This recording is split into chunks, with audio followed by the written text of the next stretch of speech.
An organisational structure is how a business organises its employees and is most easily represented in the form of an organisational chart. The structure this organisation will adopt depends on its size and needs of the business. There are a few key words that are important to understand before looking at an organisational chart. These key words are span of control. This is the number of employees that a manager has responsibility for. Chain of command, the route by which instructions and communications flow from the top of the organisation to the bottom of the business. It shows who answers to who. And finally, subordinates. This is basically members of staff that work for a manager. They are under that manager's span of control and are below them in the chain of command. The first, and probably the most common organisational structure, is a hierarchical structure.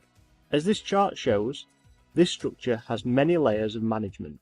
The key features of this structure is it has a long chain of command, as communication has to go through many layers from the managing director through to the employees working under each manager at the bottom of the organisation. Due to the nature of this structure, managers tend to have a narrow span of control, as there are many managers with a relatively small number of subordinates, employees that work for them. The higher up in the organisational structure you are, the greater responsibility you have.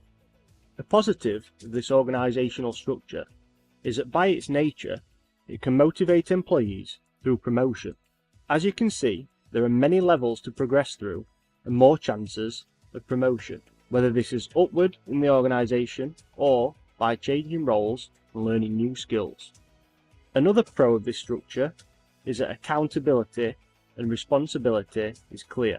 It is obvious who manages who and what their roles are.